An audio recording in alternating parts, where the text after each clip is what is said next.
I was up at a remote cabin for the weekend while my husband was off on a business trip. It was supposed to be a relaxing getaway, just me in the quiet of the woods. But things took a turn for the worse when night fell. I was getting ready for bed, just brushing my teeth and getting into my pajamas when I heard something outside. At first, I thought it was just an animal, maybe a raccoon or a deer.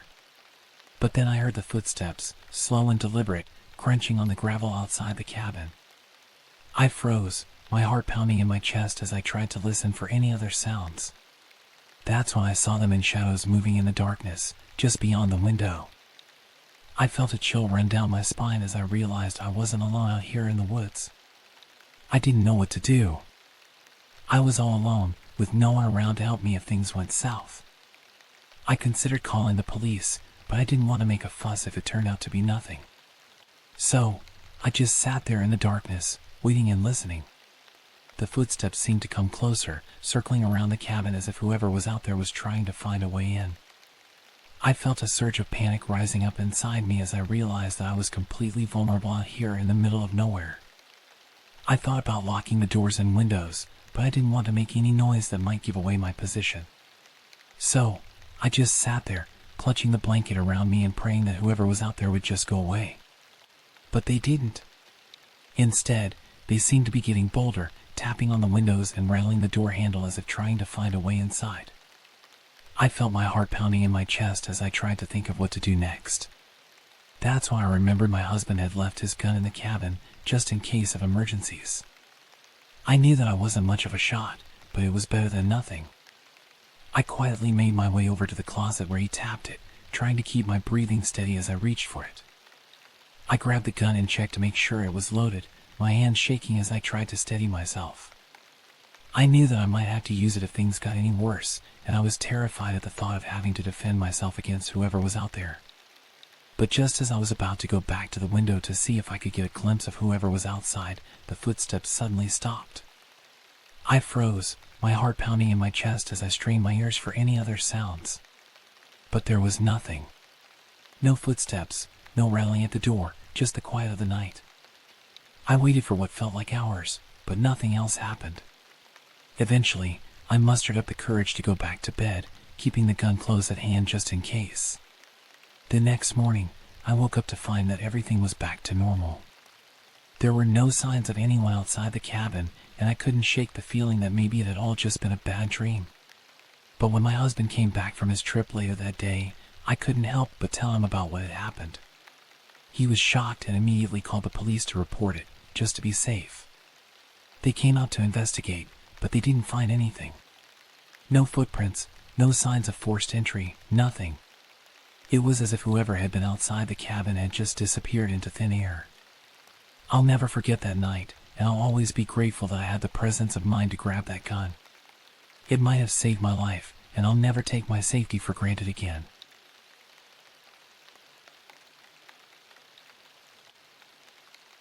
I'm an elderly man living in a retirement home, and I've seen my fair share of strange things over the years. But nothing could have prepared me for what happened one night when I was left alone in my room after visiting hours ended. As I drifted off to sleep, I felt a sense of unease settling over me, like someone was watching me from the shadows.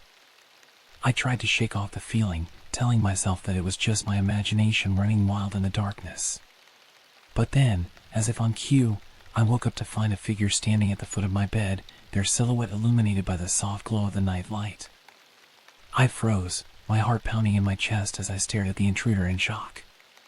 They stood perfectly still, their features obscured by the darkness as they watched me with an intensity that sent chills down my spine. For a moment, I was too terrified to move, too paralyzed by fear to even call for help. But then, with a surge of a tremble, I mustered up the courage to speak. "Who are you?" I demanded, my voice trembling with fear as I confronted the mysterious figure. But to my horror, they didn't respond.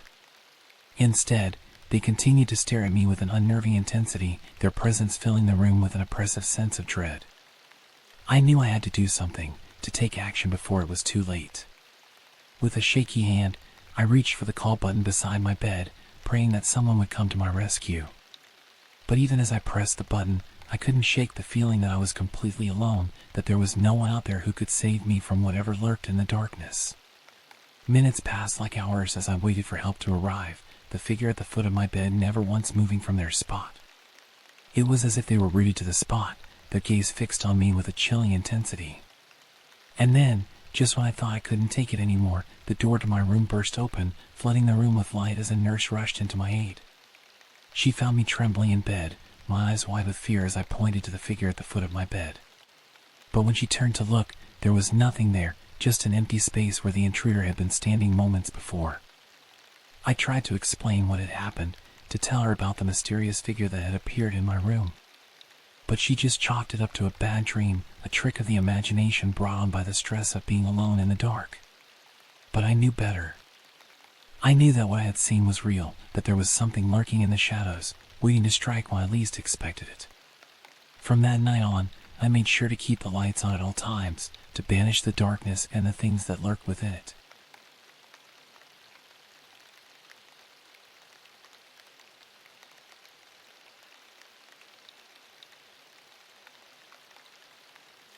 I was house sitting for my neighbor while they were away on vacation.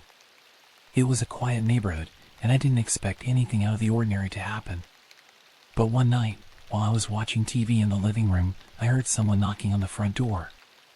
At first, I thought it might be a prank or maybe just the wind. But when the knocking continued, I started to feel uneasy.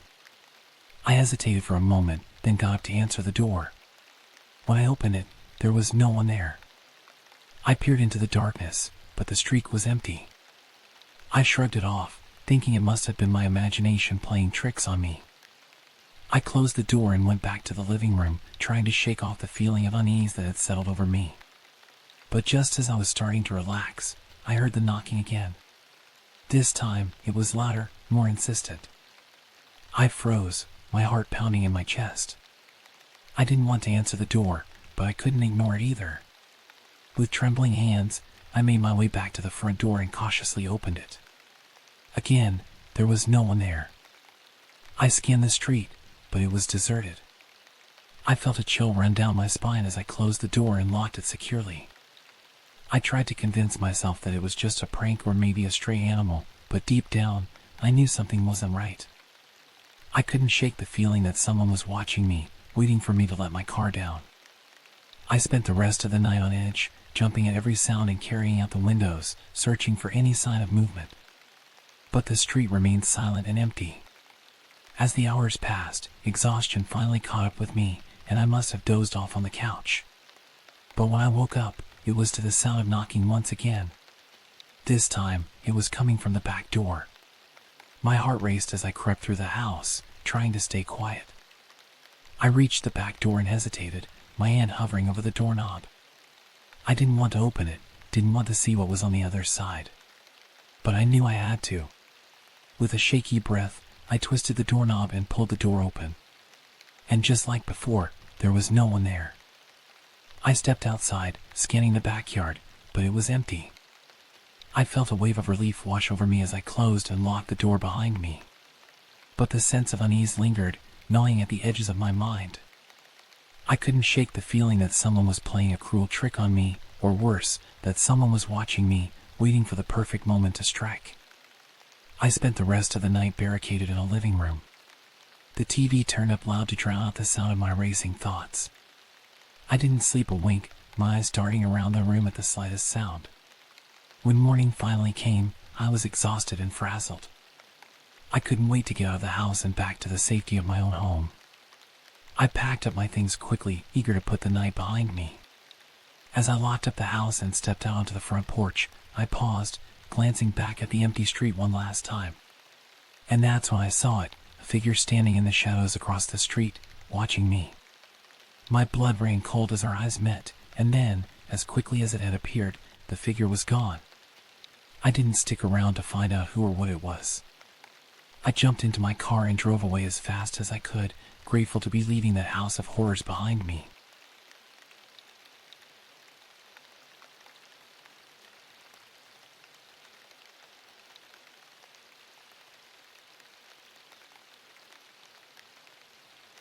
I was sound asleep, tired after a long day of work.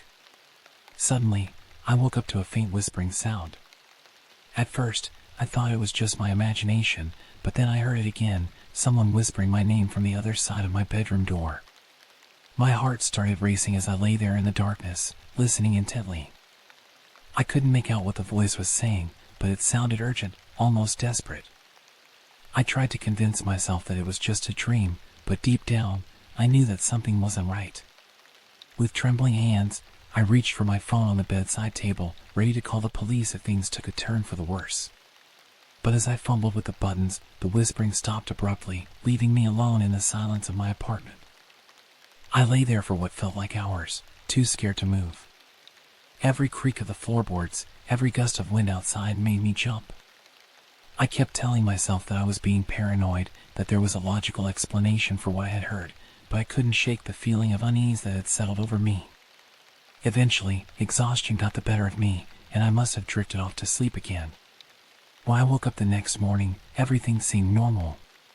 The sun was shining, birds were chirping outside, and there was no sign of anyone or anything out of the ordinary. But the memory of the whispering lingered in the back of my mind, haunting me like a shadow.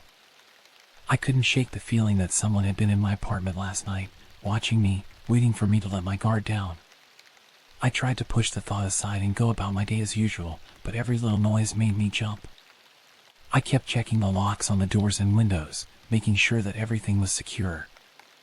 I even considered calling in sick to work, just so I wouldn't have to leave the safety of my apartment. But I knew that I couldn't let fear control me.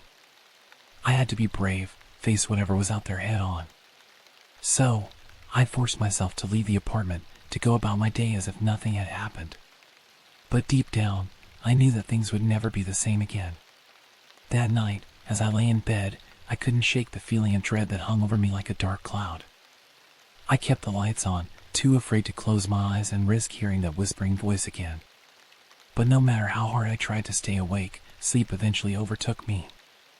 I don't know how long I slept for, but when I woke up, it was to the sound of my bedroom door creaking open. My heart stopped as I sat up in bed, my eyes wide with fear. There, standing in the doorway, was a figure silhouetted against the darkness of the hallway. I froze, too scared to move, too scared to even breathe. But then, to my relief, the figure stepped forward into the light, revealing itself to be my neighbor from across the hall. She looked just as terrified as I felt, her eyes wide with fear. She explained that she had heard the whispering too, that she had come to check on me, to make sure that I was okay. We both laughed nervously, relieved to find that we weren't alone in our fear. Together, we searched the apartment, but we found nothing out of the ordinary. No signs of forced entry, no intruders hiding in the shadows. It was as if the whispering voice had never been there at all. But despite our best efforts to convince ourselves that it was just a figment of our imagination, the fear lingered. We both knew that something strange had happened that night, something that we couldn't explain. From that day on, I made sure to keep my doors locked at all times. I'm just a stay-at-home mom, nothing out of the ordinary. My days are filled with the usual routines of taking care of the house and looking after my baby while my husband is away on business trips. But one night, something happened that shook me to my core. It was late, well past midnight, and I was alone in our suburban house. The baby monitor crackled to life beside me, the sound of my baby's cries piercing the silence of the night. I jolted awake, my heart pounding in my chest as I listened to the desperate wails coming through the monitor. Without hesitation, I leaped out of bed and hurried to the nursery, my feet barely touching the ground as I raced down the hallway. But when I burst into the room, expecting to find my baby in distress, I was met with a scene that sent a chill down my spine. He was fast asleep in his crib, his tiny chest rising and falling in peaceful slumber. Confused and more than a little shaken, I approached the crib, my hands trembling as I reached out to touch him. He stirred in my touch, but didn't wake his breathing steady, and even as he slept I checked the baby monitor again, half expecting to hear his cries echoing through the room, but there was nothing, just a soft hum of static filling the silence of the night. I tried to brush it off as a trick of the mind, a figment of my overactive imagination brought on by the stress of being alone in the house at night. But deep down, I knew that something wasn't right. As I lay back down in bed, trying to shake off the feeling of unease that lingered in the air, I couldn't help but wonder what had caused the strange phenomenon. Was it just a glitch in the baby monitor, a harmless malfunction brought on by the wear and tear of daily use? Or was there something more sinister at play, something lurking in the shadows of our suburban house? I tossed and turned, unable to shake the feeling of dread that settled over me like a suffocating blanket. Every creak of the floorboards, every rustle of the wind outside, sent a jolt of fear through me, and I found myself jumping at shadows in the darkness. But despite my fear, I knew that I couldn't let it consume me. I had to stay strong, for my baby's sake if nothing else. With a deep breath, I forced myself to relax, telling myself that it was just my imagination running wild in the darkness. But then, just as I was beginning to drift off to sleep, I heard it again. The sound of my baby crying, echoing through the baby monitor with a desperation that sent shivers down my spine. I shot out of bed, my heart pounding in my chest as I raced to the nursery once more. But when I arrived, my baby was still fast asleep in his crib, oblivious to the terror that gripped me. I checked the baby monitor again, but there was nothing, just the same static-filled silence that had greeted me before. I tried to brush it off as a glitch, a harmless hiccup in the system that had nothing to do with me or my baby. But deep down, I knew that wasn't true. There was something in our house, something lurking in the shadows, watching and waiting for its chance to strike. With a sense of dread weighing heavily on my shoulders, I retreated back to bed, pulling the covers tight around me as I tried to shut out the fear that threatened to consume me. Hours passed, but it felt like an eternity as I lay there in the darkness, my mind racing with thoughts of what could be lurking in the shadows of our suburban house. But just as I was beginning to lose hope, the first light of dawn began to filter through the curtains, casting a warm glow over the room and banishing the darkness that had plagued me all night. Relief flooded through me as I realized that the worst was over, that whatever had been haunting our house had retreated back into the shadows where it belonged. With a sense of gratitude, I drifted off to sleep, the sound of my baby's peaceful breathing filling the room as I finally succumbed to the embrace of slumber. When I woke up the next morning, the events of the previous night felt like nothing more than a distant dream, a hazy memory that I couldn't quite grasp. But deep down, I knew that it had been real, that something had been watching me from the shadows, waiting for its chance to strike. And though I may never know what truly happened that night, one thing is for certain. I will never forget the terror that gripped me as I lay alone in the darkness. It was just another quiet evening in our rural farmhouse. My wife and I were enjoying a peaceful night at home, savoring the tranquility of the countryside. But then, out of nowhere, we heard it, a faint but unmistakable sound coming from the depths of the house. At first, we tried to ignore it, chalking it up to the creaks and groans that old houses tend to make. But as the minutes passed, the noise grew louder and more persistent. It sounded like someone was moving around down there, shuffling and scraping against the floorboards. With a sense of unease gnawing at us, we exchanged a worried glance before mustering up the courage to investigate. Slowly, cautiously, we made our way to the basement door, our hearts pounding in our chests. To our horror, we found the door wide open, gaping like a hungry mouth into the darkness below. We were certain we had locked it earlier, so the sight sent a shiver down our spines. With trembling hands, I reached for the light switch and flicked it on, illuminating the stairway leading down into the basement. The light revealed nothing but empty space, but the feeling of dread lingered in the air like a thick fog. Summoning all our courage, we descended the stairs, each creak of the wooden steps echoing loudly in the silence. As we reached the bottom, we scanned the dimly lit room, searching for any sign of intruders. But aside from the usual clutter, old furniture, stacks of boxes, and cobwebs clinging to the walls, there was nothing out of the ordinary. No signs of forced entry, no indication that anyone had been down here. Confused and on edge, we exchanged nervous glances, unsure of what to do next. Should we call the police? Or was it just our imaginations playing tricks on us? As we stood there, grappling with our fear and uncertainty, the noise suddenly started up again, louder this time, more insistent. It sounded like footsteps, heavy and deliberate, echoing through the darkness. With a sinking feeling in the pit of my stomach, I realized that we were not alone in the basement.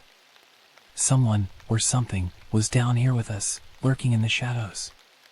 Heart pounding, I called out, my voice trembling with fear. "Who's there?" But there was no response, only the sound of footsteps drawing closer, closer. In a panic, we scrambled back up the stairs, desperate to escape whatever lurked below. I slammed the basement door shut behind us, locking it securely this time, but the sense of dread lingered like a dark cloud over our heads. We debated whether to call the police, but without any evidence of a break-in, we knew they wouldn't take us seriously. And besides, what could they do? We were on our own out here in the middle of nowhere.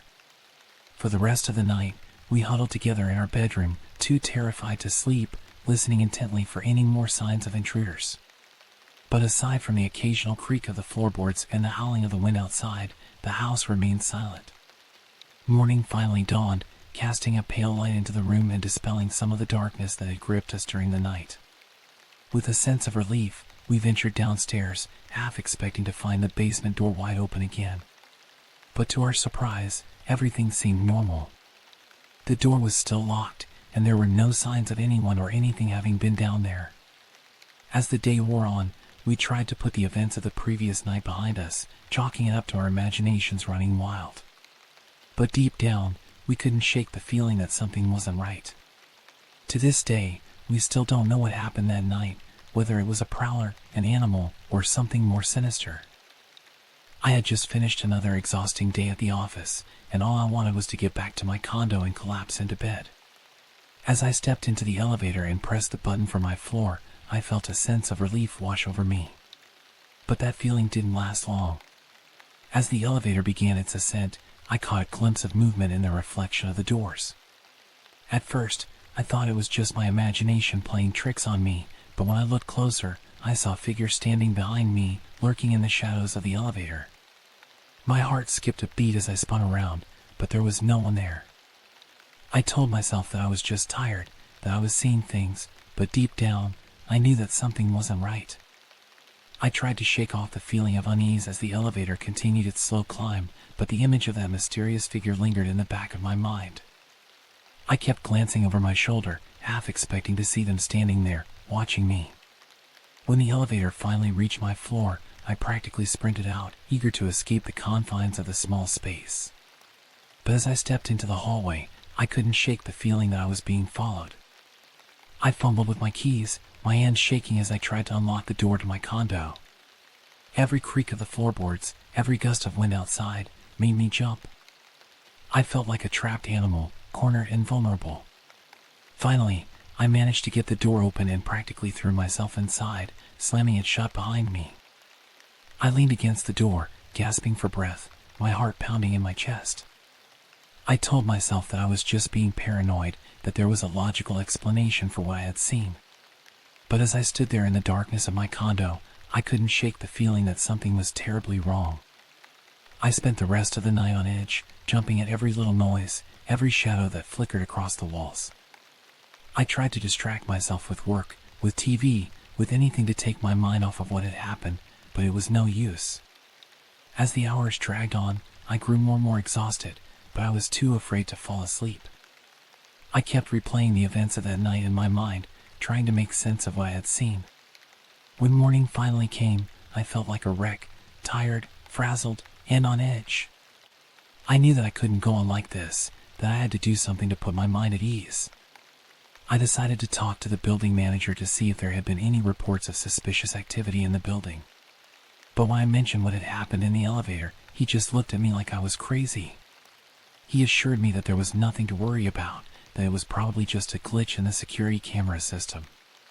But deep down, I knew that wasn't the case. I couldn't shake the feeling that I was being watched, that someone was out there, waiting for the perfect moment to strike. It was supposed to be a peaceful weekend getaway, a chance to escape the chaos of my job as a nurse and recharge in the solitude of our remote cottage. Nestled deep in the countryside, surrounded by nothing but trees and silence, it seemed like the perfect retreat. But on the second night, as I lay in bed listening to the soft patter of rain against the window, I heard it, a faint tapping, like someone tapping their fingernails against glass. At first, I dismissed it as just the sound of the rain, but when it persisted, I couldn't ignore it any longer. Curiosity mingled with apprehension, I dragged myself out of bed and made my way to the window. Peering out into the darkness, I half expected to see a branch tapping against the glass in the wind. But what I saw chilled me to the bone. There, illuminated by the dim light from inside, was a face, a pale, ghostly visage staring back at me with empty eyes. My heart leaped into my throat, and I stumbled back in shock, my mind racing with fear. For a moment, I stood frozen in place, unable to tear my eyes away from the haunting sight outside. But then, with trembling hands, I mustered up the courage to pull back the curtain and investigate. To my horror, there was nothing there, just the empty darkness of the night, the rain still falling steadily against the window pane. I blinked, convinced that I must have imagined it, but the memory of that chilling face lingered in my mind like a nightmare. Shaken but determined to prove to myself that it was just my imagination, I stepped outside into the cool night air. The rain soaked through my clothes, plastering my hair to my face, but I barely noticed as I scanned the area around the cottage for any sign of intruders. But aside from the rustle of the trees and the wind, there was nothing, no footsteps, no whispers, nothing to indicate that anyone else was there. I felt a surge of relief wash over me, convincing myself that I had just been spooked by the darkness and the rain. But as I turned to go back inside, I heard it again, the tapping, louder this time, more insistent. My blood turned to ice in my veins as I realized that the sound was coming from behind me, from the window of the cottage. Heart pounding, I slowly turned around, half expecting to see the face staring back at me once more. But to my relief and growing horror, there was nothing there, just the empty darkness of the cottage interior. With a sense of mounting dread, I crept closer to the window, my pulse pounding in my ears. And then, as I peered through the glass, I saw it, a figure lurking in the shadows, its features obscured by the darkness. Adrenaline surged through my veins as I stumbled back in shock, my mind racing with fear.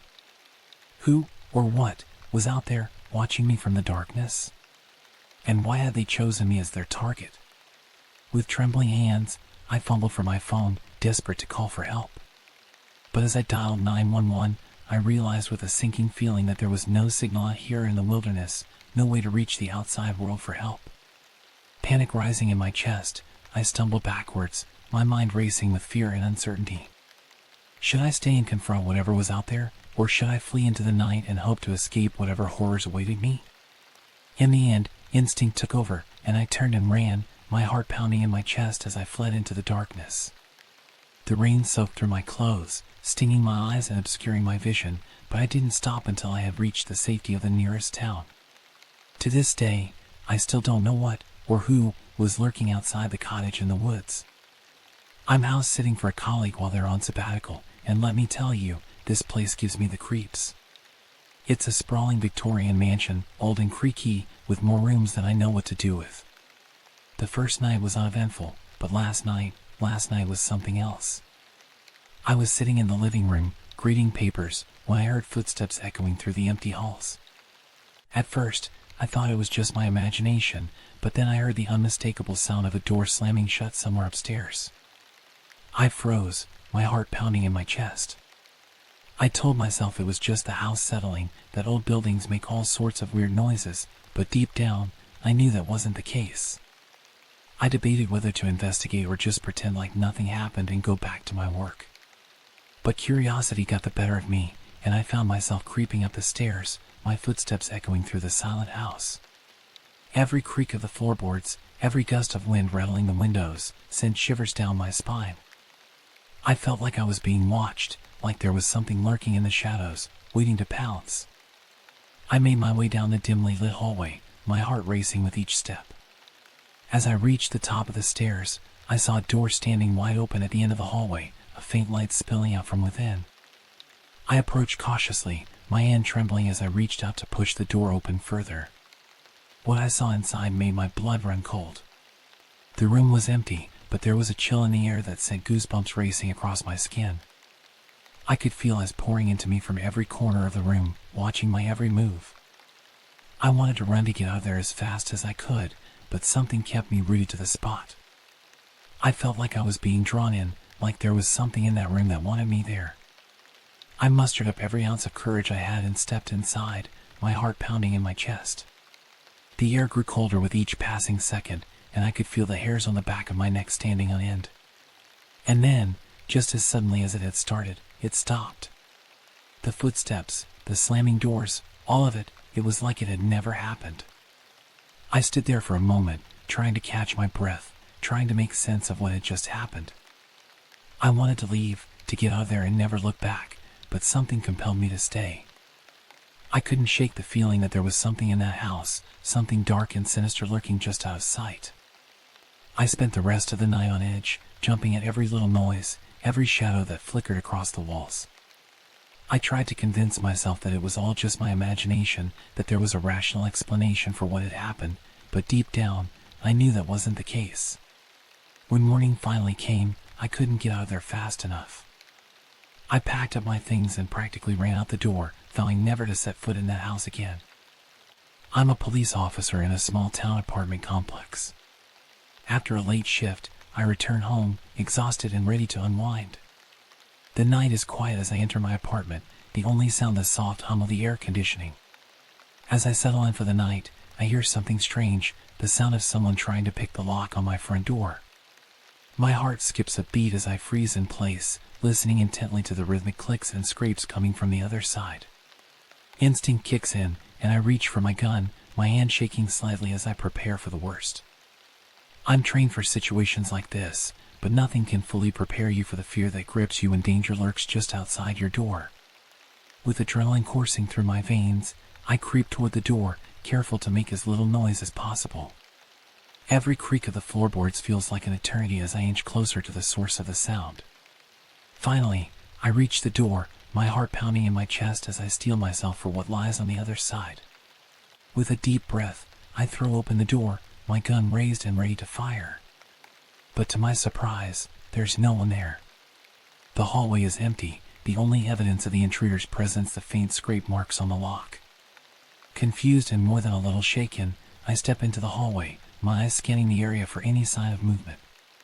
But there's nothing, just the eerie silence of the night. I check the lock, confirming that it's secure before retreating back into my apartment, my mind racing with questions. Who would try to break into my home, and why? As I ponder the possibilities, a sense of unease settles over me like a heavy blanket. The thought of someone lurking just outside my door fills me with a creeping dread, and I find it hard to shake the feeling that I'm being watched. But despite my fear, I know that I can't let it consume me. I'm a police officer, trained to handle situations like this with calm and composure.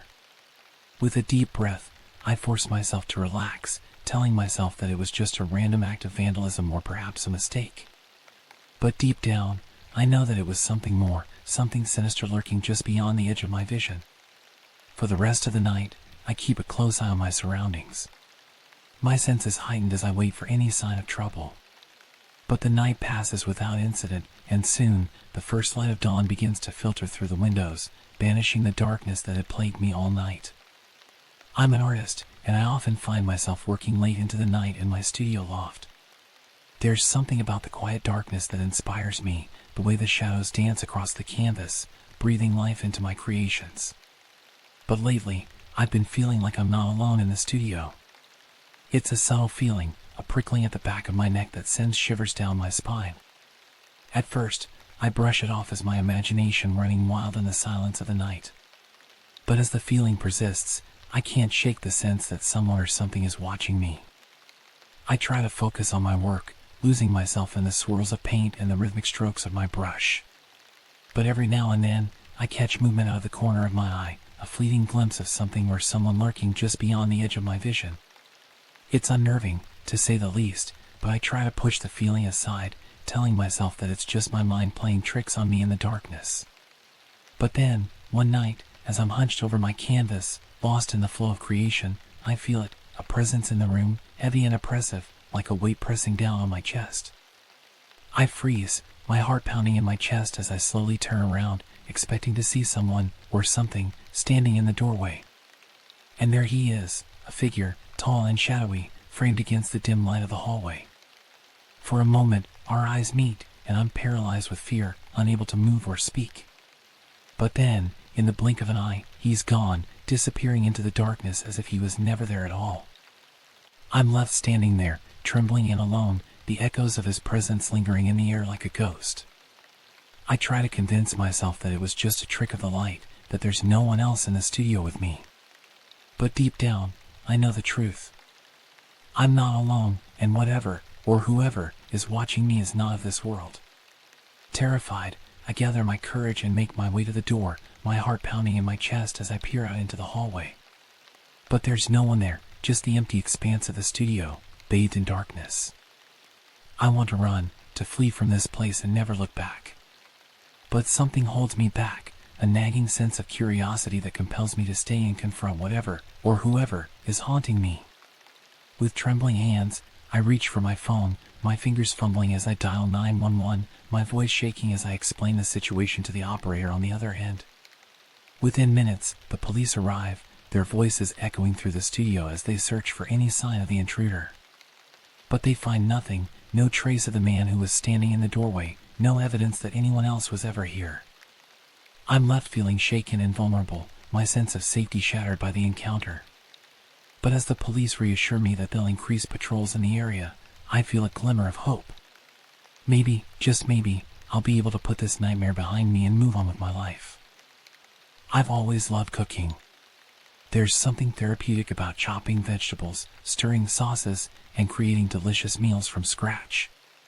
So when I got the opportunity to spend a weekend alone in a cozy mountain cabin to test out recipes for an upcoming menu, I jumped at the chance.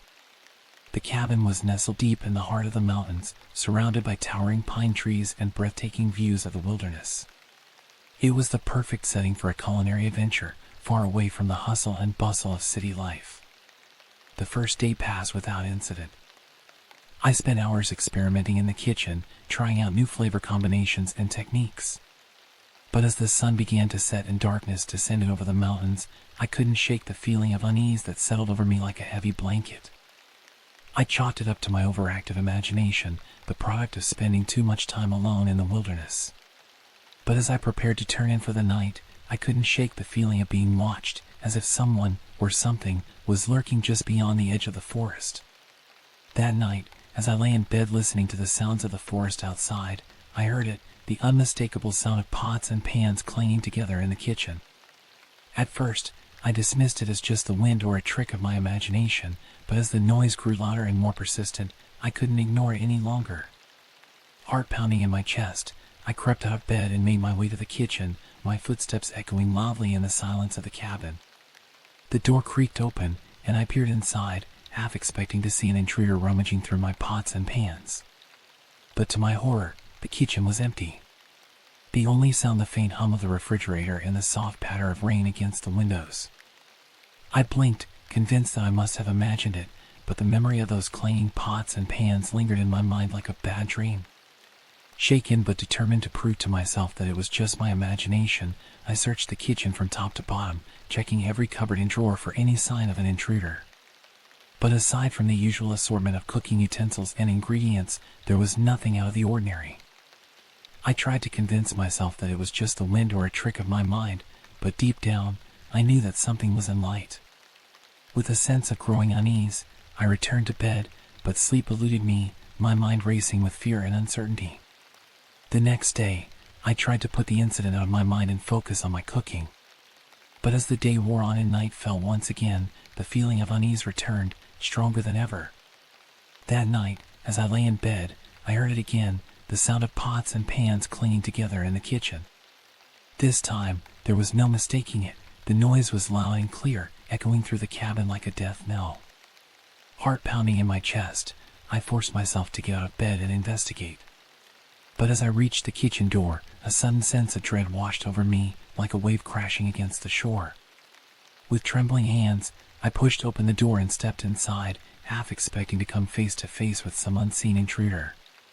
But once again, the kitchen was empty, the only sound the soft hum of the refrigerator and the distant howl of the wind. I searched the kitchen from top to bottom, desperate for any sign of an intruder, but there was nothing. No sign of forced entry, no footprints in the mud outside, nothing to indicate that anyone else had been there. With a sinking feeling in the pit of my stomach, I realized that I was alone in the cabin, surrounded by nothing but darkness and the echoing sound of my own footsteps. Terrified but determined to get to the bottom of the mystery, I resolved to stay awake until morning, keeping watch over the cabin and waiting for any sign of the intruder's return. But as the night dragged on and sleep continued to elude me, I couldn't shake the feeling that I was being watched, that something sinister was lurking just beyond the edge of the forest, waiting for the perfect moment to strike. Exhausted and afraid, I spent the rest of the night huddled in bed, listening to the sounds of the forest outside and praying for the first light of dawn to break through the darkness. And when morning finally came, I packed my bags and fled the cabin, desperate to escape whatever unseen horror lurked within its walls. To this day, I still don't know what, or who, was responsible for the mysterious clinging pots and pans in the kitchen. I work as a librarian, and I love my job. But lately, something strange has been happening to me. Something that's left me feeling terrified and alone in my own home. It all started a few weeks ago, when I received the first letter. It was addressed to me, handwritten in neat, looping script. At first, I didn't think much of it.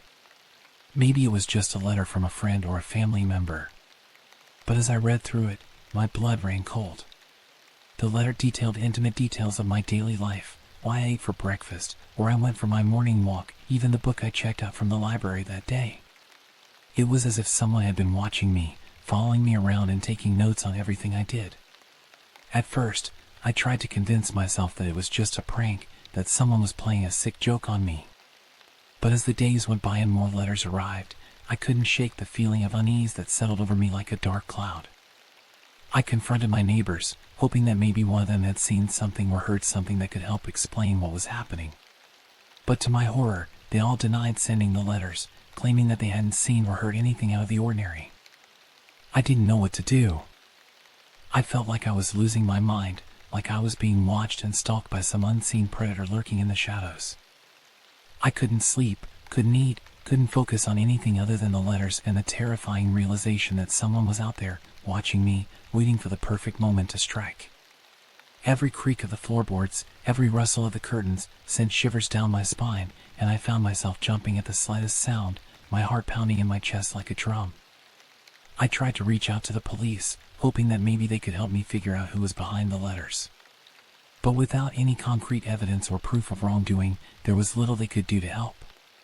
So I was left alone, trapped in my own home, with nothing but the letters and my own fear for company. I tried to ignore them, to pretend like they didn't exist, but they haunted me day and night, a constant reminder that I was not safe, that no matter where I went or what I did, someone was always watching, always waiting. And then, just when I thought things couldn't get any worse, the letters took a darker turn. They started to threaten me, to taunt me, promising that they knew where I lived, that they knew every move I made and every thought I had. I was terrified, paralyzed with fear, unable to escape the suffocating grip of the letters and the unseen menace lurking behind them. I didn't know who to turn to or where to go for help, and I felt like I was running out of options, running out of time. But just when I thought all hope was lost, I received a breakthrough. A neighbor had installed security cameras outside their house, and they had caught someone leaving the letters on my doorstep. The police were able to track down the culprit, a disturbed individual with a history of stalking and harassment. They were arrested and charged with multiple counts of harassment, and I was finally able to breathe a sigh of relief, knowing that I was safe from harm. It took me a long time to recover from the trauma of the experience, to feel safe in my own home again. But with the support of my friends and family, I was able to put the ordeal behind me and move on with my life. I'm a stay-at-home dad, and this weekend it's just me and the kids at this remote cabin while my wife is off visiting family. Last night, something happened that still has me shaking. I woke up to the sound of footsteps in the hallway. At first, I thought it was just one of the kids wandering around, but when I looked at the clock, I realized it was way too late for them to be up. I sat up in bed, my heart pounding in my chest, and that's when I saw them, my two children standing at the foot of the bed, staring at me with blank expressions. I called out to them, but they didn't respond. They just stood there, unmoving, their eyes fixed on me with an intensity that sent chills down my spine. I tried to shake it off, to tell myself that they were just sleepwalking or something, but something about the whole situation felt off. I reached out to touch them to see if they were okay, but when my hand brushed against their skin, it was like touching ice. They were freezing cold even though the cabin was warm. I tried to wake them up, to snap them out of whatever trance they were in, but nothing worked. It was like they were completely disconnected from reality, like they were somewhere else entirely. I didn't know what to do. I felt completely helpless, completely at the mercy of whatever was happening to my children. I sat there for what felt like hours, watching them, waiting for them to snap out of it. But they just stood there, staring at me with those empty eyes. Eventually, exhaustion got the better of me, and I must have dozed off because when I woke up again, it was morning, and the kids were back in their beds, sleeping peacefully. I wanted to believe that it was all just a bad dream, that none of it had actually happened, but deep down, I knew that wasn't the case. There was something in that cabin with us last night, something dark and sinister, and I couldn't shake the feeling that it was still there, lurking just out of sight. I spent the rest of the weekend on edge, jumping at every little noise, every shadow that flickered across the walls. I wanted to leave, to get out of there and never look back, but I couldn't shake the feeling that whatever had happened to my children wasn't over yet. When my wife finally came back, I told her everything that had happened, but she just brushed it off, saying it was probably just a bad dream or something. But I know what I saw, what I experienced, and I can't shake the feeling that there's something in that cabin, something dark and malevolent, waiting for the perfect moment to strike again. I don't know if I'll ever go back to that cabin again. I live in a shared apartment with my roommates, and this weekend I found myself home alone. It's not unusual. My roommates often have plans or go out of town, leaving me to fend for myself. I was in the shower when it happened. The sound of water cascading down filled the bathroom, drowning out the world beyond the curtain. That's when I heard it, a whisper, soft and barely audible, coming from the other side of the bathroom door. At first, I thought it was just my imagination playing tricks on me, the sound of the water mingling with the silence of the apartment. But then I heard it again, my name whispered in a voice that sent shivers down my spine. I froze, the hairs on the back of my neck standing on end as I strained to listen. But the whispering had stopped, leaving nothing but the steady drumming of the shower to fill the silence. I tried to brush it off, telling myself that it was just the creaks and groans of an old apartment building settling into the night. But deep down, I knew that something wasn't right. I hurried through my shower, my heart pounding in my chest as I stepped out onto the tiled floor. I listened intently, but there was nothing, no whispering, no sound of movement from beyond the bathroom door.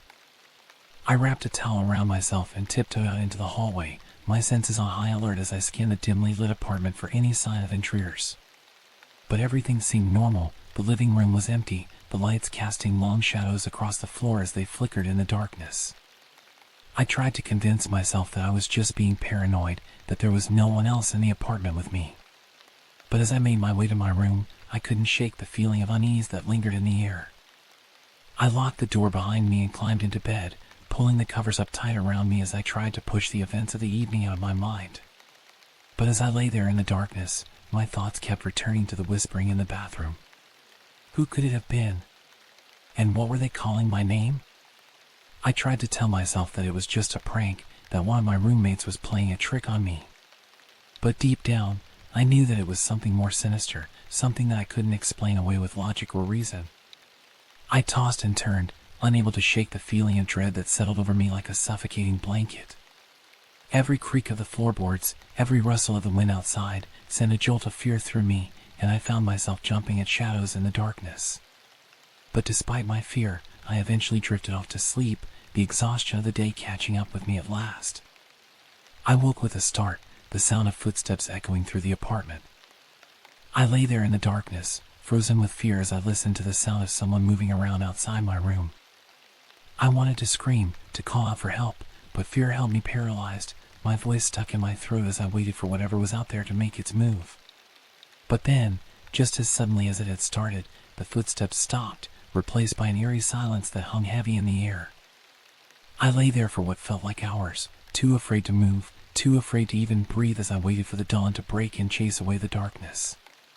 And then, finally, as the first light of dawn filtered through the blinds, I summoned the courage to get out of bed and investigate. I crept out into the hallway, my heart pounding in my chest as I scanned the apartment for any sign of intruders. But there was nothing, no one hiding in the shadows, no sign of forced entry or foul play. It was as if the events of the night before had never happened, leaving me to wonder if it had all been just a nightmare. But deep down, I knew the truth. I had been targeted by someone. Someone who had been watching me from the shadows, waiting for the perfect moment to strike. I called the police and reported the incident, but without any evidence or witnesses, there was little they could do. I rented this secluded cottage in the woods to focus on my writing, to find inspiration in the peace and quiet of nature. But last night, something happened that shook me to my core, something that I still can't quite explain. It was late, well past midnight, and I was sitting at my desk, lost in the world of my novel. That's when I heard it, the sound of footsteps on the stairs leading up to the attic. At first, I brushed it off as my imagination playing tricks on me, but then I heard it again, louder this time, more distinct. My heart pounding in my chest, I slowly made my way to the staircase, my hand trembling as I reached for the banister. With each step I took, the sound of the footsteps grew louder, echoing through the silent house like a drumbeat. I reached the top of the stairs and pushed open the door to the attic, my breath catching in my throat as I peered into the darkness. And that's when I saw him, a strange man standing in the shadows, his eyes gleaming in the dim light. For a moment, we just stood there, staring at each other in silence. And then, without a word, he turned and disappeared into the darkness, leaving me alone in the attic, my heart racing, my mind spinning with fear and confusion. I didn't know what to do. Should I call the police? Should I pack up and leave? But before I could make a decision, I heard the sound of footsteps again, this time coming from the stairs leading down to the main floor. My heart in my throat, I crept down the stairs, my eyes scanning the darkness for any sign of movement. And that's when I saw him, the same man, coming down from the attic, his footsteps echoing through the silent house like a death knell. I knew I had to get out of there, to escape before it was too late. With trembling hands, I grabbed my phone and my keys, my heart pounding in my chest as I made my way to the front door. But just as I reached for the handle, I heard a voice behind me, the man's voice, cold and menacing, sending chills down my spine. "Where do you think you're going?" he said, his words dripping with malice. I didn't answer. I didn't dare to turn around.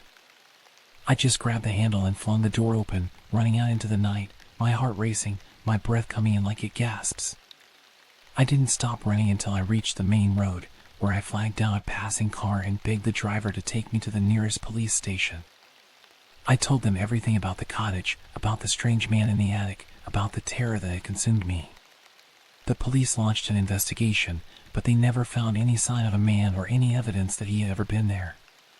Some of them even suggested that I had imagined the whole thing, that it was just a figment of my overactive imagination. But I know what I saw. I know what I heard. And I'll never forget the fear that consumed me that night. Living alone in a studio apartment can be peaceful, but sometimes it gets lonely. Last night, I was awakened from a deep sleep by the sound of knocking on my door. It was the middle of the night, and I couldn't imagine who would be visiting at such an hour. I crockily got out of bed and stumbled to the door. Peering through the peephole, I saw a figure standing outside, a man wearing a mask. My heart skipped a beat as fear shot through me. Who was this person, and what did they want from me? Despite my apprehension, I cautiously unlocked the door and cracked it open slightly, keeping the chain lock in place. The man in the mask stood there, his features obscured by the darkness and the mask he wore. He spoke in a low, gravelly voice, his words barely audible over the pounding of my heart. He said he needed help, that he was lost and confused, and that he needed to come inside. But something about his demeanor set off alarm bells in my mind. There was a sense of menace in the air, a feeling that made my skin crawl and my instincts scream at me to stay away. I told him that I couldn't help him, that he needed to leave, but he refused to take no for an answer. He grew more insistent, banging on the door and demanding to be let in. Terrified, I slammed the door shut and locked it, my hand shaking as I backed away. I didn't know what to do. I was alone, with no one to turn to for help. For what felt like hours, I sat huddled in my apartment, listening to the sound of the man pounding on the door and shouting threats at me from the other side. But eventually, the noise stopped, replaced by an eerie silence that hung heavy in the air. I cautiously approached the door and peered through the peephole, but the man was gone, vanished into the night without a trace. I breathed a sigh of relief, but the fear lingered, gnawing at the edges of my mind as I tried to make sense of what had just happened. I called the police and reported the incident, but there was little they could do without any evidence or leads. They advised me to stay inside and lock my doors, and to call them immediately if the man returned. I spent the rest of the night on edge, jumping at every sound and casting nervous glances at the door. Sleep was out of the question. Every time I closed my eyes, I saw the man's masked face looming in the darkness, his threats echoing in my mind. When morning finally came, I felt a sense of relief wash over me. The light of day brought with it a renewed sense of safety, and I vowed never to answer the door to strangers again. But as the days passed, the memory of that night lingered, haunting me like a shadow that refused to fade. I couldn't shake the feeling that the man in the mask was still out there, watching and waiting for his chance to strike again. I installed extra locks on my door and invested in a security system, but the sense of unease never truly went away. Every time I heard a noise outside my apartment or caught a glimpse of a shadowy figure in the darkness, my heart would race and my palms would grow clammy with fear. But despite my fears, life went on. I continued with my studies, went to work, and tried to put the events of that night behind me. Months passed without incident, and I began to relax, telling myself that the man in the mask was nothing more than a figment of my imagination, a nightmare brought to life by fear and paranoia. What do you think? I was alone in this empty house, showing it to potential buyers. The place felt eerie, but I brushed it off as just my imagination running wild. As I walked through the rooms, I couldn't shake the feeling that something wasn't right. Then, I heard the sound of children laughing and playing. It sent shivers down my spine because I knew the house was supposed to be vacant. I tried to tell myself that it was just the wind or the creaking of the old floorboards, but deep down, I knew that wasn't the case. The laughter seemed to be coming from all around me, echoing through the empty rooms and corridors. It sounded so real, so vivid, that I couldn't ignore it. I hesitated, unsure of what to do. Part of me wanted to run out of there as fast as I could, but another part of me knew that I had a job to do. I had to show this house to potential buyers, no matter how creepy it felt. So, I forced myself to keep walking, to keep showing the house, even though every instinct in my body was screaming at me to get out of there. But the laughter only seemed to get louder, more insistent, as if whatever was causing it was trying to get my attention. I could feel my heart pounding in my chest, my palms sweating with fear. I tried to focus on the task at hand, to ignore the laughter and pretend like everything was normal, but it was no use. It felt like I was being watched, like there were eyes on me from every corner of the room. I finally reached the last room, the master bedroom, and that's when things took a turn for the worse. As I stepped inside, the laughter stopped abruptly, replaced by an eerie silence that was almost deafening. I looked around the room, searching for any sign of what could have caused the laughter, but there was nothing there. It was just me, alone in this empty house, with no explanation for what I had just heard. I quickly finished showing the house and made my way back to my car, eager to get out of there and put some distance between myself and whatever was lurking inside that place. As I drove away, I couldn't shake the feeling that something was still watching me, still following me, even though I was miles away from that creepy old house. I never did find out what was causing the laughter, and to be honest, I'm not sure I want to know. I was sitting in my living room, trying to unwind after a long day at work when the phone rang. I picked it up, expecting to hear a friend or family member on the other end, but instead I was met with silence. I said hello a few times, but there was no response. Just as I was about to hang up, a voice spoke up low, almost a whisper, but filled with malice. At first, I thought it was just a wrong number or a prank call, but then the caller started talking about things that only someone close to me would know. Personal details about my life, my family, my friends, things that I had never shared with anyone outside of my inner circle.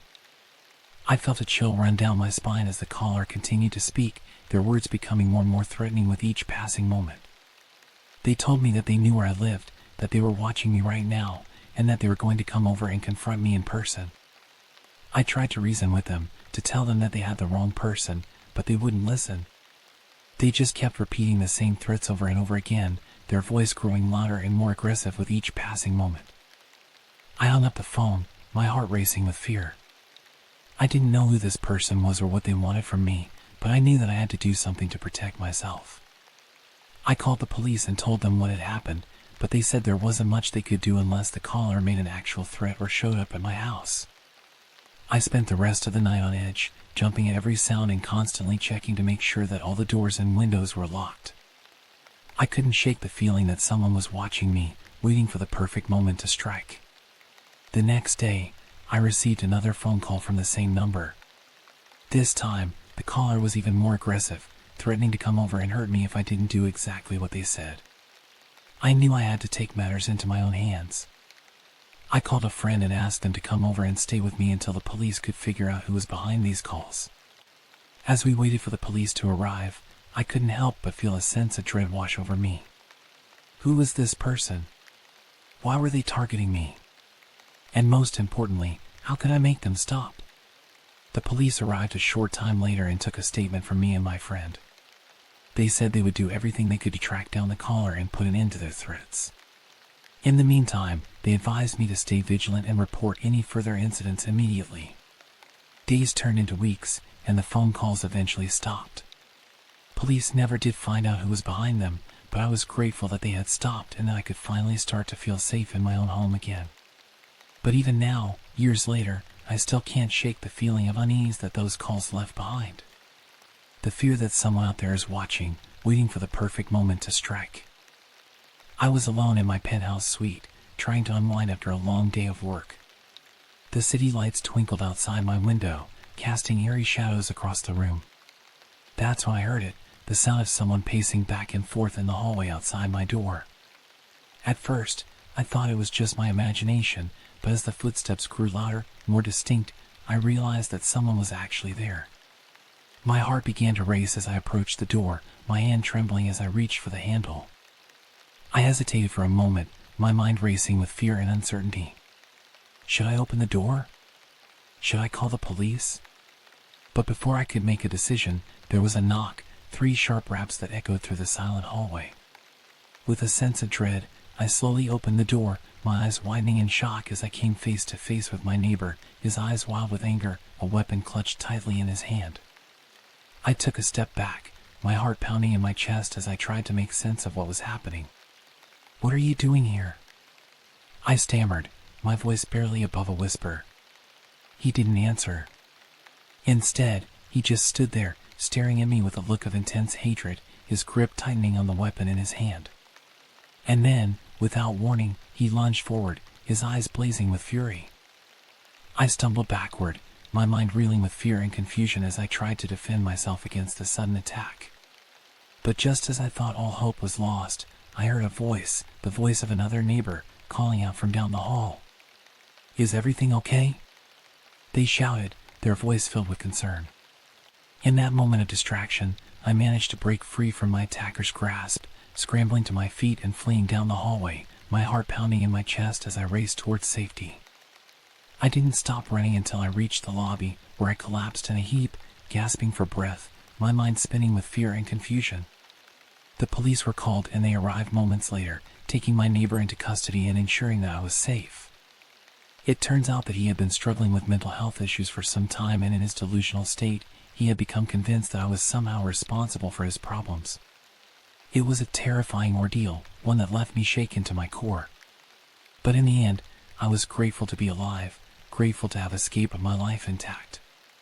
And as I sat there in the safety of the lobby, surrounded by concerned neighbors and flashing police lights, I couldn't help but feel a profound sense of relief. I live alone in an high-rise apartment, and lately, things have been getting strange. It all started a few weeks ago when I began receiving threatening emails from an anonymous sender. At first, I thought it was just spam or some kind of prank, but the messages quickly escalated from vague threats to specific details about my life. The emails were unnerving, filled with personal information that only someone close to me would know. They knew where I worked, where I lived, even details about my daily routine. It was like they were watching me, waiting for the perfect moment to strike. I tried to trace the emails, but every time I did, they led back to my own computer. It didn't make any sense. How could someone be sending me messages from my own email account? I changed all of my passwords, ran virus scans, even contacted the police, but there was nothing they could do. The emails kept coming, each one more menacing than the last.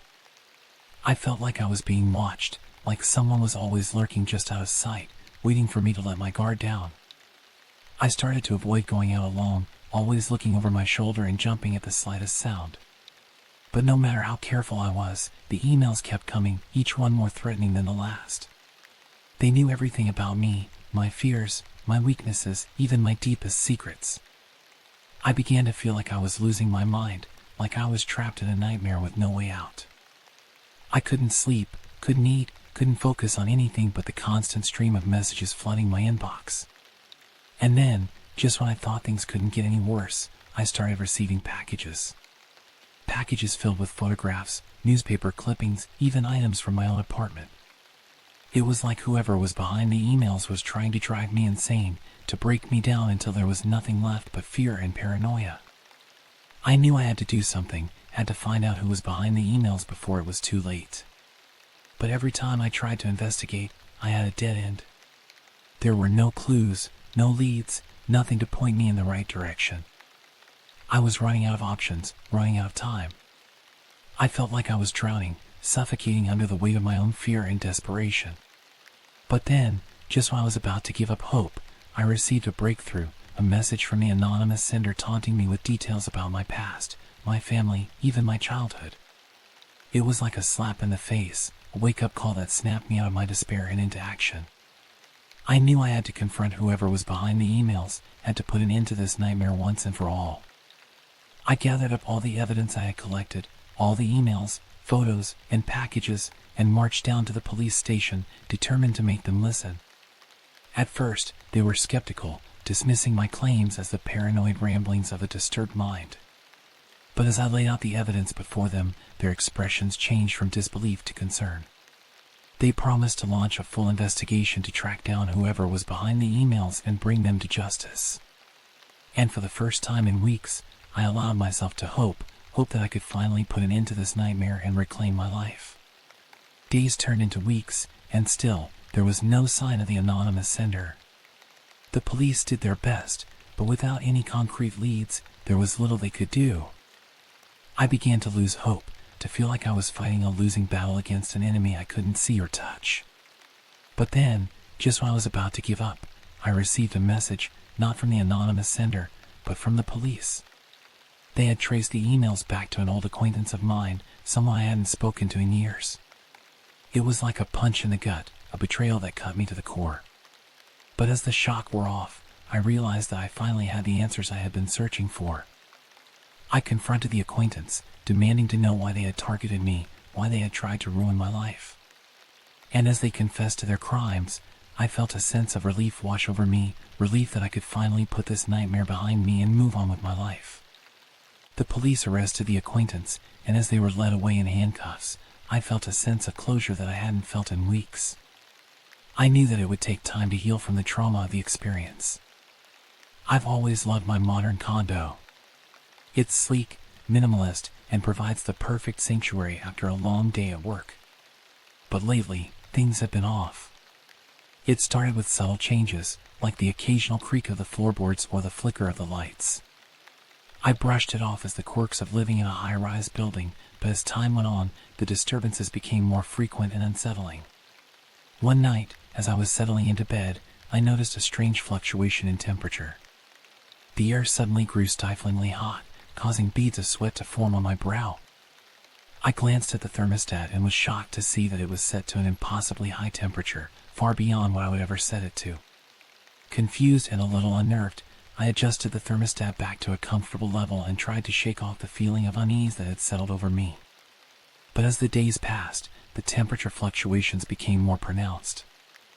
I would wake up in the middle of the night, drenched in sweat, only to find that the thermostat had once again been tampered with.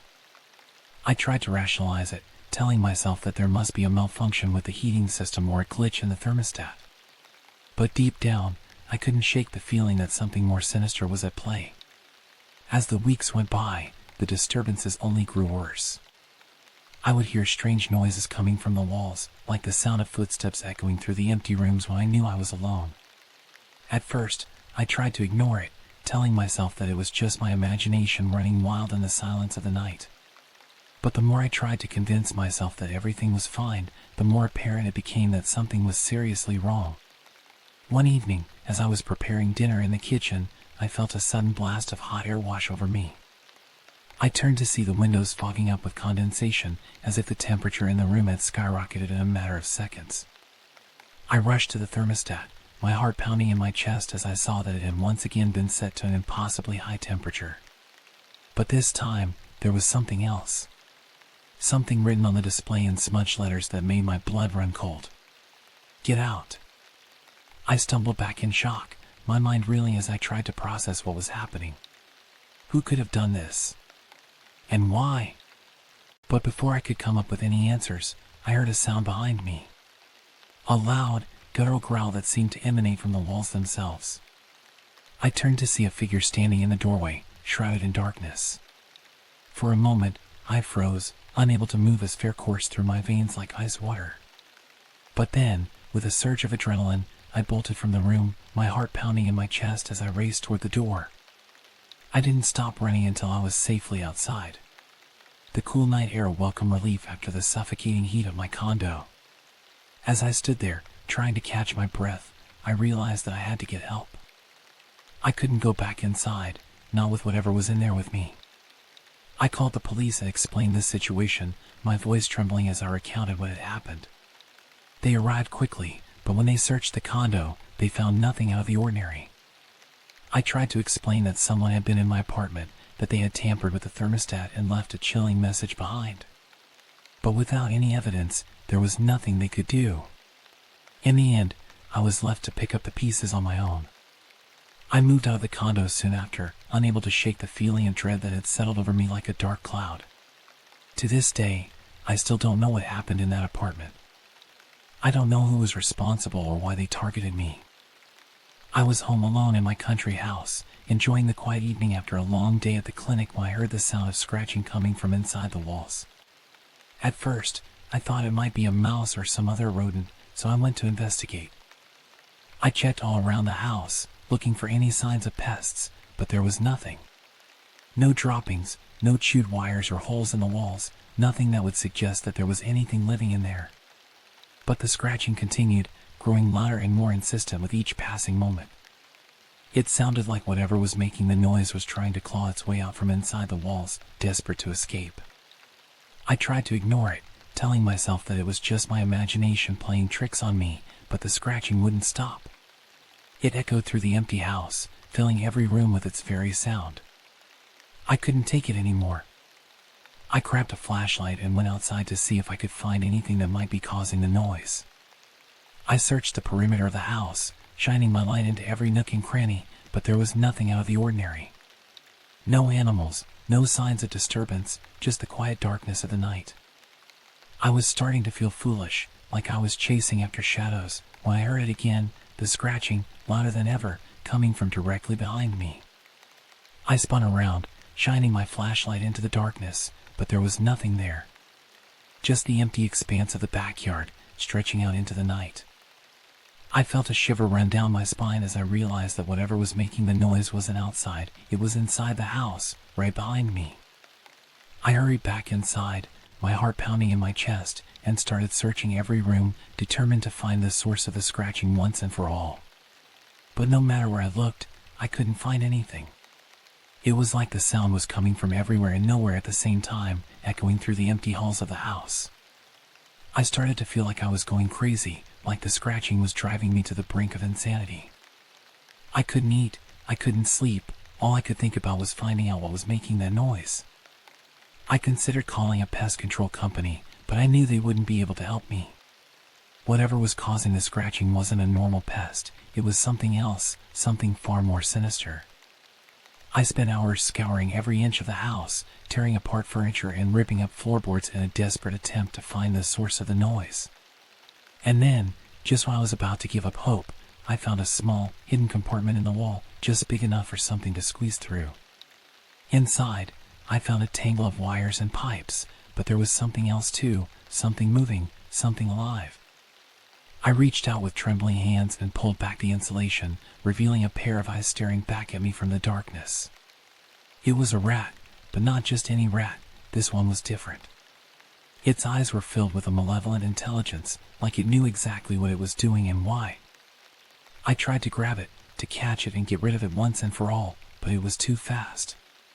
It slipped through my fingers and disappeared back into the darkness of the wall, leaving me alone once again with nothing but the sound of scratching to keep me company. I knew then that I couldn't stay in that house any longer. Whatever was living in the walls, it wasn't going to leave me alone until it had driven me out completely. I packed up my things and left, never looking back as I drove away from the cursed place, leaving behind the scratching in the darkness and the fear that had haunted me for so long. I don't know what happened to that house after I left, and I don't want to know. All I know is that I'm safe now, far away from whatever was living in those walls, and that's all that matters. I was sitting in my city condo, enjoying a quiet evening after a long day at work when the doorbell rang. I wasn't expecting any visitors, so I hesitated before getting up to answer it. When I opened the door, there was no one there, just a package lying on the doorstep. I picked it up and brought it inside, feeling a sense of unease creeping over me. The package was addressed to me, but there was no return address, no indication of who it was from or why it had been sent. Curiosity got the better of me, and I tore open the package to see what was inside. My heart skipped a beat when I saw what it contained: a photograph of myself taken from outside my window. I felt a chill run down my spine as I looked at the photo, trying to make sense of it. How had someone taken this picture? And why had they sent it to me? I glanced out the window, half expecting to see someone standing there, watching me from the shadows. But there was no one, just the empty street below and the distant hum of city traffic. I tried to shake off the feeling of unease that was creeping over me, telling myself that it was just a prank, that there was a logical explanation for everything. But deep down, I couldn't shake the feeling that something wasn't right. I decided to call the police, just to be safe. Maybe they could help me figure out who had sent the package and why. But when I picked up the phone, I hesitated. What if this was all just a misunderstanding? What if I was overreacting? In the end, I decided to wait and see if anything else happened before getting the police involved. Maybe whoever had sent the package would come forward and explain themselves, or maybe it was just a one-time thing. But as the night wore on, I couldn't shake the feeling of unease that had settled over me. Every creak of the floorboards, every gust of wind outside, seemed to fill me with a sense of dread. I tried to distract myself, turning on the TV and flipping through the channels, but nothing could shake the feeling that I was being watched, that someone was out there, lurking in the shadows, waiting for the right moment to strike. Eventually, exhaustion won out over fear, and I decided to call it a night. I locked all the doors and windows, double-checking each one to make sure they were secure before heading to bed. But sleep eluded me, and I tossed and turned for hours, my mind racing with thoughts of who could have sent the package and why. Finally, as the first light of dawn began to creep through the curtains, I drifted off into a fitful sleep. When I woke up, it was to the sound of my phone ringing. I crockily reached for it, still half asleep, and answered it without checking the caller ID. "Hello?" I said, my voice hoarse with sleep. There was a pause on the other end of the line, and then a voice spoke, low and menacing. "I told you I'd come for you," it said, sending a shiver down my spine. I dropped the phone in shock, my heart pounding in my chest. How had they found me? What did they want? I stumbled out of bed and ran to the window, but there was no one there, just the empty street below and the distant hum of city traffic. I felt a surge of panic rising inside me, threatening to overwhelm me. I needed to get out of there, to find somewhere safe where I could hide until I figured out what was going on. I grabbed my keys and my wallet, not bothering to grab anything else, and ran out the door, not stopping until I was halfway down the block. I didn't know where I was going, just that I needed to get as far away from that condo as possible. I ducked into the nearest coffee shop and collapsed into a seat, my hands shaking as I tried to catch my breath. I must have looked a mess, because the barista came over to ask if I was okay. I tried to explain what had happened, but my words came out in a jumbled mess, barely coherent. The barista looked concerned and offered to call the police, but I shook my head, not wanting to involve them unless absolutely necessary. Instead, I called a friend and asked if I could stay with them for a few days until I figured out what was going on. They agreed without hesitation, and I spent the next few days holed up in their spare room, too afraid to leave the house. Eventually, the fear began to fade, replaced by a sense of determination. I wasn't going to let whoever had sent the package scare me away from my own home. I went back to the condo, this time with a plan. I installed security cameras around the perimeter of the building, hoping to catch whoever was stalking me in the act. And sure enough, a few days later, the cameras caught something, a shadowy figure lurking in the alley behind the building, watching my every move. I called the police and showed them the footage, but by the time they arrived, the figure was gone, disappearing into the night without a trace. But even though they never caught whoever was behind it, knowing that I had proof of what had been happening was enough to give me some peace of mind.